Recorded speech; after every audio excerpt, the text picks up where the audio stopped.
Alright, today I'm going to be showing you guys how to do a coolant flush on a Tacoma.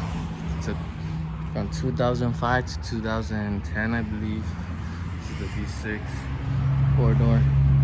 So what you're going to do is leave these closed, go underneath, right here the the driver's side. And as you can see, it's leaking and it makes it right through the shield, so you don't have to take out the shield. Where's it at? And the roof right there. You twist that plug, that one right there, you twist it, and then the liquid starts coming out, and it makes it right through the heat and the shields, the metal shield, so you don't have to take this off. And then once you unscrew it, you could unplug these so it could come out faster. So that there you go. Now it's gonna come out faster. So yeah, just wait until it all comes out, and then you're gonna screw that plug back in, that one right there. Screw that plug back in, and then you're gonna refill it with distilled water. And what I'm gonna do is, I have this siphon pump here. They cost like $8 at Walmart, and I'm gonna connect one hose here into the reservoir to get the remainder of the reservoir out. So you see I have that, and I'm gonna pump it out into the bucket. So just take it out into buttes. What the butte? Driver's side. Once you tighten that in, you're gonna add distilled water in here and here until the full line. Add distilled water. It's about, I'd say 2 gallons. No, probably less, like 1.5 gallons of distilled water it would take. Just add it in there, and then you're gonna turn on the car, let it warm up, let the fan turn on so the thermostat could open and the coolant that's inside the engine can come out and circulate, and you could get that old coolant out. And then once again, you're gonna drain it. That distilled water mixed with the old coolant from the engine, you're gonna drain it, and then you're gonna tighten it back up again. And then the second time is when you actually put your coolant in, your new one. And now you turn on the car and let it warm up about 10-15 minutes. Let the fan turn on a couple times.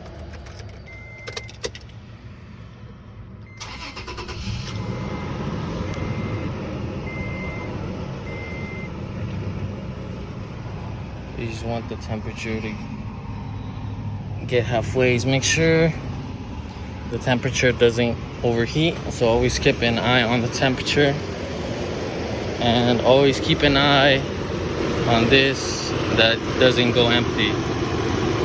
I mean, this is gonna fall down because it's gonna suck in water, but you never want this to go empty. So always keep an eye on that. Make sure it has water, and make sure the temperature doesn't overheat. She shouldn't. And yeah, about 10-15 minutes, have it on. Let the old coolant and the new distilled water mix so you can drain that out. If you're gonna do a coolant change and not a flush, I'm doing a flush. You're just gonna do a change. You don't have to do this step of adding distilled water and letting it run. You could just drain the old coolant, put the plug back in, refill it with new coolant, and then bleed it.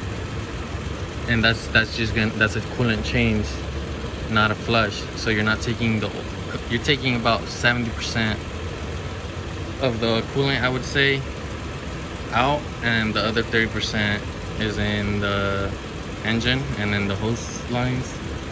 This way you're gonna blend it all, the distilled water and the coolant, and then you're gonna drain it again, so you're draining it 2 times, and that's called a flush. Which I'm gonna do that because this is my dad's truck, and he never did the coolant change, and it's already high, pretty good amount of mileage. So I'm gonna do a flush, not a change.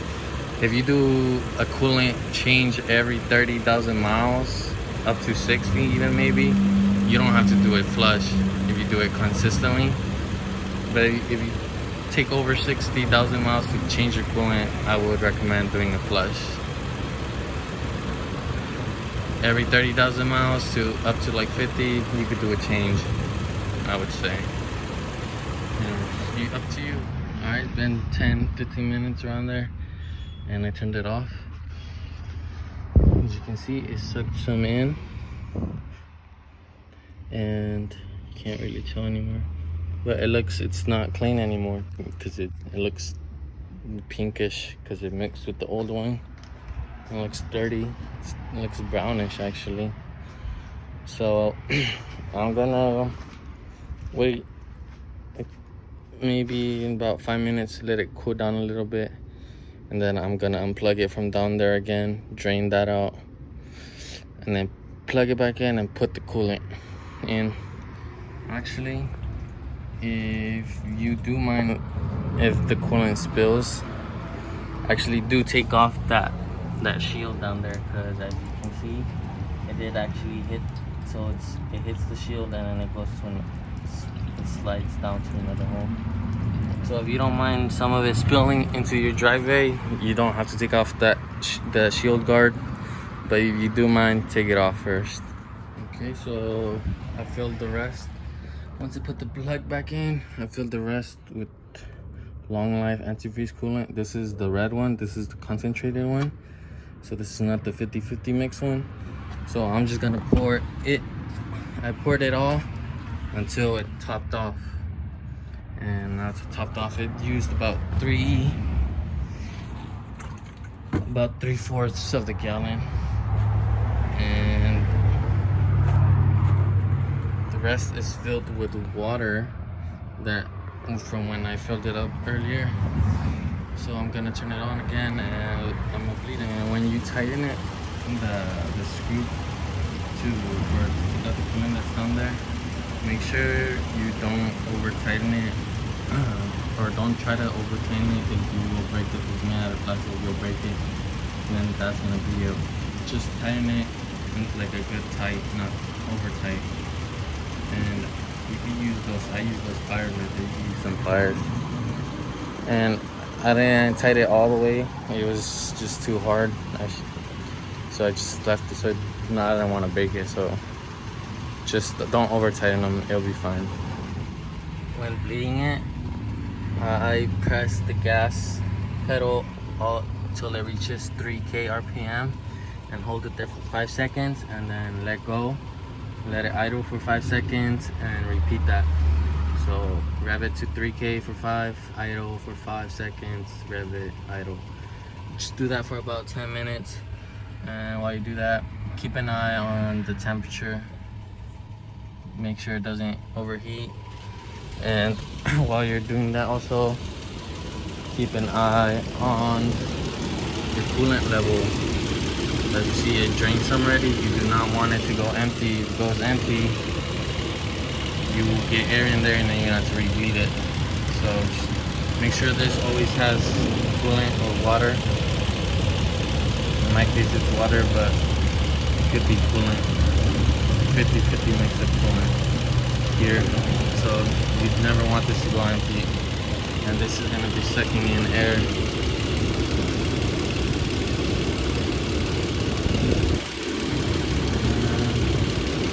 Yeah.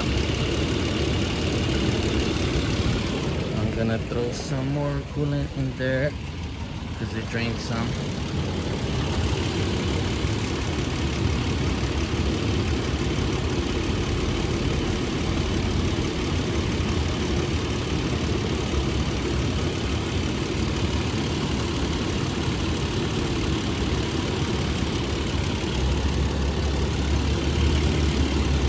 Just make sure that always has coolant.